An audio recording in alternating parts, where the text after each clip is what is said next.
कैलाश पर्वत के शांत और शुद्ध वातावरण में देवी पार्वती और भगवान शिव बैठे हुए थे। चारों ओर हिमालय की ऊंची चोटियां और बर्फीली हवाओं का स्पर्श उन्हें और भी अधिक दिव्य बना रहा था। तभी देवी पार्वती ने भगवान शिव से एक प्रश्न पूछा। हे प्रभु, मैंने सुना है श्रावण सोमवार के व्रत का महत्व व्रतों से महत्वपूर्ण है। यह व्रत क्यों किया जाता है? इस व्रत का फल क्या होता है? यह व्रत करने से मनुष्य को कौन सा फल प्राप्त होता है? तथा हे प्रभु, ये व्रत किसे करना चाहिए और किसे नहीं करना चाहिए? इस व्रत के क्या नियम हैं? कृपया कर आप मुझे विस्तार पूर्वक बताएं। भगवान शिव ने मुस्कुराते हुए उत्तर दिया। हे पार्वती, श्रावण के सोमवार का व्रत प्रत्येक मनुष्य को करना चाहिए। यह व्रत हर विवाहित स्त्री और अविवाहित स्त्रियों के लिए है। इस व्रत को करने से सभी प्रकार की मनोकामनाएं पूर्ण होती है। जो भी ये व्रत करता है उस पे मेरी कृपा दृष्टि सदैव ही बनी रहती है। साथ ही इस व्रत को करने वाले का सभी पाप नष्ट होता है और उसे मोक्ष की प्राप्ति होती है। किंतु इस व्रत को करते समय नियमों का पालन करना अनिवार्य है। हे देवी, इस व्रत के नियम बताने से पूर्व मैं तुम्हें एक प्राचीन इतिहास बताता हूँ। जो भी मनुष्य इस कथा का श्रवण करता है उसके कोटि कोटि पाप नष्ट हो जाते हैं। उसे अनेक जन्म का श्रावण मास का पूजा करने का फल मिल जाता है। इसीलिए हे देवी, इस कथा को आप ध्यान पूर्वक सुने और इस कथा को सुनने के बाद तुम्हें तुम्हारे प्रश्न के उत्तर मिल जाएंगे। देवी पार्वती कहती है, हे प्रभु, आपके मुख से इस कथा का श्रवण करना बड़े ही सौभाग्य की बात है। कृपया आप मुझसे वह कथा कहिए, मैं ध्यान पूर्वक सुनूंगी। तब भगवान शिव देवी पार्वती को वो कथा सुनाने लगते हैं। बहुत समय की बात है। मंत्र नगरी में एक बहुत ही अत्यंत ही शोभा नगरी थी। नगरी में एक वैश्य रहता था जिसका नाम था धर्मदास। धर्मदास का व्यापार बहुत ही सफल था।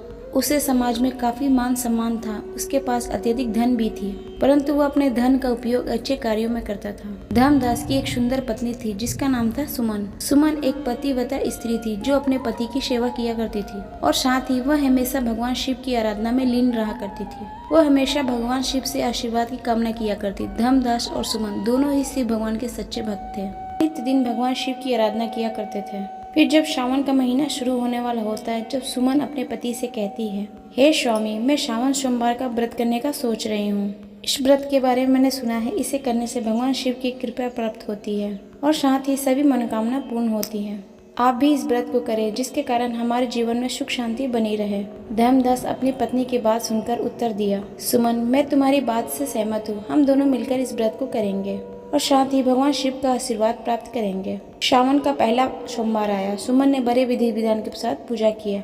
उसने सुबह स्नान करके भगवान शिव की पूजा की। धर्मदास ने भी व्रत रखा और भगवान शिव की आराधना की। इस प्रकार सुमन और धर्मदास दोनों ने प्रत्येक सोमवार के दिन भगवान शिव की आराधना की और साथ ही उपवास किया करते थे। किंतु एक दिन उन दोनों से बड़ी भूल हो गई। श्रावण महीने के सोमवार के दिन उसका पति सुबह के टाइम अपनी काम इच्छा के लिए व्याकुल हुआ जा रहा था। वो अपनी काम इच्छा को पूर्ण करने के लिए अपनी पत्नी के साथ संबंध स्थापित किया। यह बात उसे ध्यान नहीं थी। श्रावण सोमवार के दिन इस को करने से पूर्व ये सब कार्य नहीं करने चाहिए। ये सब करना व्रत को भंग करने के समान होता है। धर्मदास ने श्रावण सोमवार के दिन सुमन के साथ संबंध बनाया तो उसी समय उसका व्रत टूट गया और उसे महापाप लगा। फिर दूसरे दिन धर्मदास अपने व्यापार के सिलसिले में एक योजना बनाई। वो व्यापार करने के लिए विदेश जाना चाहता था। धर्मदास ने विदेश जाने के लिए नदी का मार्ग चुना। इसीलिए उसने अपने सेवकों से कहा, हे सेवकों, हमें व्यापार के लिए दूसरे देश जाना है, इसीलिए तुम एक नौका लेकर आओ। फिर धर्मदास जब अपने व्यापार के लिए जाने लगा तभी सुमन ने कहा, हे स्वामी, आप सुरक्षित जाइए और सुरक्षित लौटकर वापस आइए, मैं आपका इंतजार करूंगी। तभी धर्मदास कहता है, हे सुमन, तुम चिंता मत करो, मैं विदेश में चीजें बेचकर जल्दी वापस आ जाऊंगा। फिर धर्मदास नौका के रास्ते बैठकर नगदी के रास्ते विदेश जाने के लिए चला जाता है। बहुत समय पर सफर करने के बाद अचानक से नदी में एक भयंकर तूफान आता है। यात्रा के दौरान उसकी नौका एक भयंकर तूफान में फंस गई और उसकी नौका भयानक बवंडर में डूबकर फंसने लगी। नौका में फंसे सभी लोग जोर जोर से चीखने और चिल्लाने लगे। फिर कुछ समय के बाद वह नौका उस नदी में डूब गई। इधर जब इसके पति की नौका डूबने का समाचार आया तो सुमन ये सुनकर बहुत ही दुखी हो गई और जोर जोर से रोने लगी। सुमन की सास भी बहुत दुख से शोक विलाप करने लगी। कि सास ने क्रोध में आकर सुमन से कहने लगे, अरे पापनी, तेरे ही पाप के कारण मेरे बेटे की नौका डूब गई है। तूने अवश्य ही कोई महा पाप किया होगा। तभी सुमन कहती है, हे सासू माँ, आप ये क्या कह रही हैं? मैंने कोई पाप नहीं किया है। मैं एक सच्ची व्रता नारी हूँ। मैंने कभी भी अपने पति के लिए अशुभ विचार नहीं रखा।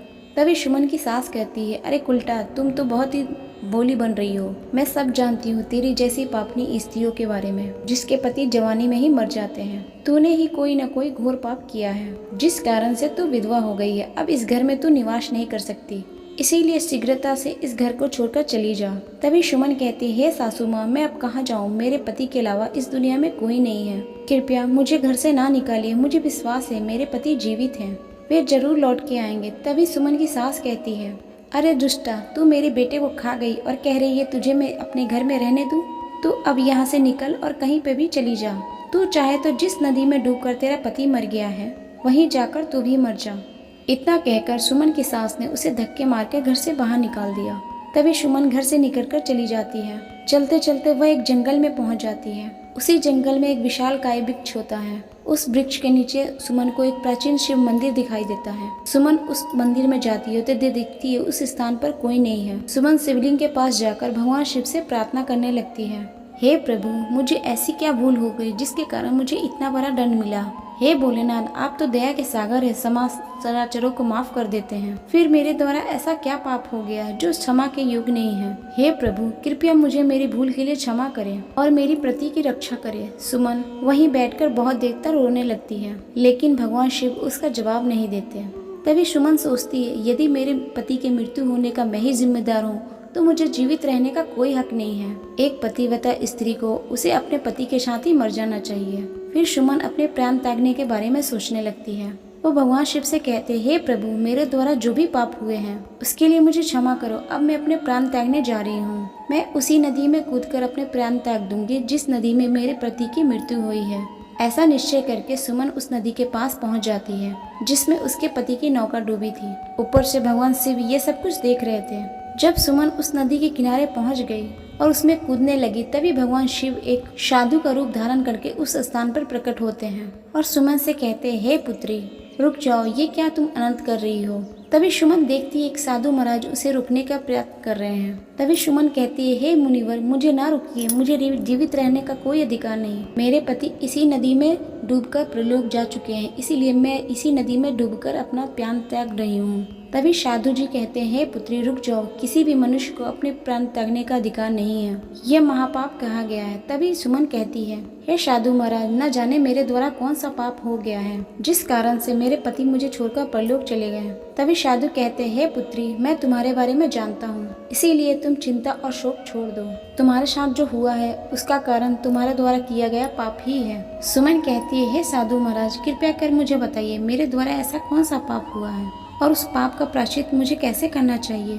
तभी साधु कहते हैं, हे पुत्री, तुमने और तुम्हारे पति ने श्रावण सोमवार के व्रत के दिन ही संबंध स्थापित किया है। यही कारण है कि तुम्हारा व्रत टूट गया है और इसका घोर पाप तुम्हें लगा है। साधु की बात सुनकर सुमन को अपने भूल का याद आ जाता है और वह साधु से कहने लगती है, हे साधु महाराज, आप सत्य कह रहे हैं, मेरे और मेरे पति के द्वारा यह घोर अनर्थ हुआ है। इस बात का मुझे ज्ञान नहीं था। हे मुनिवर, कृपया आप मुझे बताएं, मैं इस पाप से कैसे मुक्त हो सकती हूँ और मेरा मेरे पति से मिलन कैसे होगा? साधु रूपी भगवान शिव कहते हैं, हे पुत्री, भगवान शिव के सामने प्राण त्यागने का विचार तुम छोड़ दो। उन्होंने तुम्हारे लिए एक उपाय बताया है। यदि तुम इस उपाय को करती हो तो तुम्हारा पति तुम्हें वापस मिल जाएगा।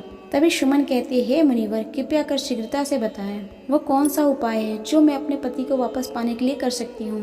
तभी वो साधु महाराज कहते हैं, हे पुत्री, यदि तुम अगले श्रावण सोमवार व्रत विधि के साथ करोगी और ब्रह्मचर्य जीवन का पालन करोगी तो निश्चित ही तुम्हारा व्रत सफल हो जाएगा और भगवान शिव की कृपा से तुम्हारा पति तुम्हें वापस मिल जाएगा। तभी सुमन ने साधु के चरणों में गिरकर कहा, हे महाराज, मैं आपकी बात मानूंगी और अगले साल श्रावण सोमवार का व्रत करूंगी। तभी साधु महाराज ने उसे आशीर्वाद दिया और कहा, तुम्हारा पति तुम्हें अवश्य वापस मिलेगा। भगवान शिव की कृपा से सब कुछ ठीक हो जाएगा। फिर वे ऋषि उस स्थान से अर्थ ध्यान हो जाते हैं। साधु का अचानक से अदृश्य हुआ देखकर सुमन अचंभित हो जाती है। उसे समझ में आ जाता है साक्षात भगवान शिव ही उसे दर्शन देने के लिए आए थे।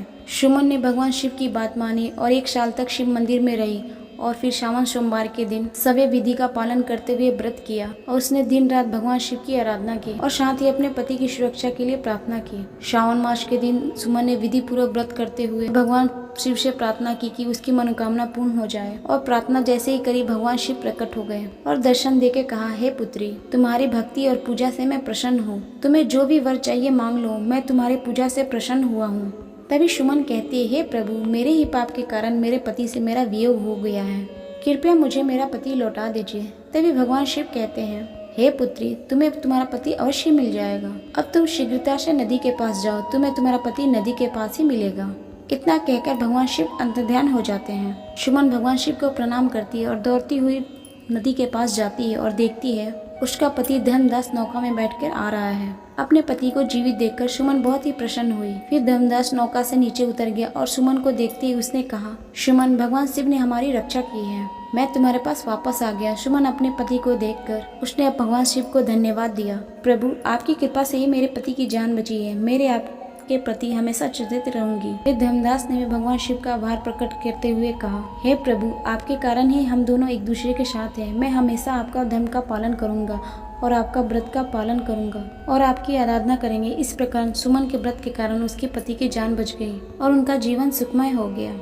यह कथा सुनकर देवी पार्वती ने भगवान शिव को प्रणाम किया और सावन सोमवार की महिमा को समझा। यह कथा से यह सिद्ध होता है कि सावन सोमवार का व्रत अत्यंत महत्वपूर्ण है और साथ ही इसे विधि पूर्वक करने से सभी मनोकामना की पूर्ति होती है। भगवान शिव ने कहा, हे पार्वती, सावन सोमवार का व्रत केवल स्त्रियां ही नहीं बल्कि पुरुष भी कर सकते हैं। यह व्रत सभी के लिए लाभदायक है। जो व्यक्ति इस व्रत को विधि पूर्ण करता है उसकी मेरी कृपा प्राप्त होती है, साथ ही उसके सभी कष्ट दूर हो जाते हैं। हे पार्वती, अब मैं तुम्हारे दूसरे प्रश्न का उत्तर देता हूँ। यह ध्यान पूर्वक सुनो, किन मनुष्यों को सावन सोमवार का व्रत नहीं करना चाहिए? पति को छोड़कर दूसरे पुरुष पर जाने वाली स्त्री। भगवान शिव ने बताया, जो भी स्त्री अपने पति को छोड़कर दूसरे पुरुष के पास चली गई हो उसे सावन सोमवार का व्रत नहीं करना चाहिए। यह आचरण सामाजिक और नैतिक दृष्टि से अच्छा नहीं माना जाता। विवाह एक पवित्र बंधन है, इसमें वफादारी अति महत्वपूर्ण है। पति को छोड़कर अन्य पुरुष के पास जाने वाले अपने विवाह का उल्लंघन की होती है। यह केवल न अपने पति के साथ विश्वासघात है बल्कि समाज के नैतिक झांसे के साथ विश्वासघात है।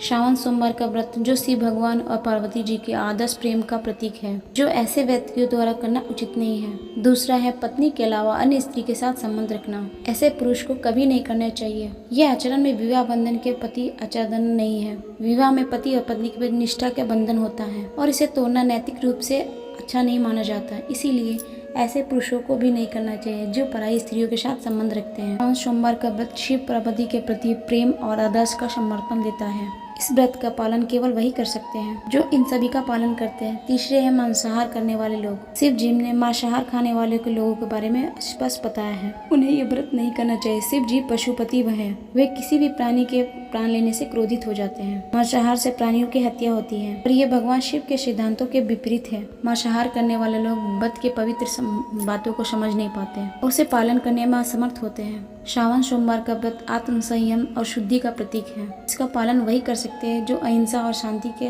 सिद्धांतों पर चलते हैं। और चौथी है पति का अपमान करने वाली स्त्री। जो भी स्त्री अपने पति का अपमान करती है और साथ ही उसका सम्मान नहीं करती, उसे ये व्रत नहीं रखना चाहिए। विवाह में पति और पत्नी के बीच में प्रेम का संबंध होता है, ऐसी स्त्री को कभी भी व्रत नहीं करना चाहिए। जो बंधन का उल्लंघन करती है, जो पति पत्नी के पवित्र उद्देश्य को नष्ट कर देती है। यह व्रत पति पत्नी के बीच में प्रेम और सम्मान को बढ़ाने के लिए किया जाता है। अपमान करने वाली स्त्री न केवल अपने पति का बल्कि स्वयं का भी अपमान करती है। शिव जी के अनुसार ऐसे पत्नियों को सावन सोमवार का व्रत नहीं करना चाहिए जो इसके मूल उद्देश्यों को पालन करने में असमर्थ होती है। पांचवी है कपट भाव और बुरा आचरण रखने वाली स्त्री। जो स्त्री मन में कपट भाव रखती है, दूसरों के प्रति बुरा आचरण रखती है, उसे भी सावन सोमवार का व्रत नहीं करना चाहिए। कपट और बुरे आचरण से यह व्रत अधूरा होता है। व्रत का उद्देश्य आत्म संयम और आत्म शुद्धि है और इसका पालन वही कर सकते हैं जिसका मन और आचरण शुद्ध हो। इस प्रकार भगवान शिव ने देवी पार्वती को सावन सोमवार की महिमा बताई तथा युगों युगों तक लोगों को प्रेरित करती रही। सावन सोमवार का व्रत हजारों लोग करते हैं और भगवान शिव का आशीर्वाद प्राप्त करते हैं। दोस्तों, ये कथा आपको कैसी लगी कमेंट्स बॉक्स में जरूर बताएं। जानकारी अच्छी लगी तो वीडियो को जरूर लाइक करें और साथ ही कमेंट्स बॉक्स में हर हर महादेव जरूर लिखें। साथ ही अपने चैनल रिताई भक्ति को जरूर सब्सक्राइब करें। फिर मिलते हैं आपके अपने चैनल रिताई भक्ति में नए वीडियो नए विषय के साथ। नमस्कार।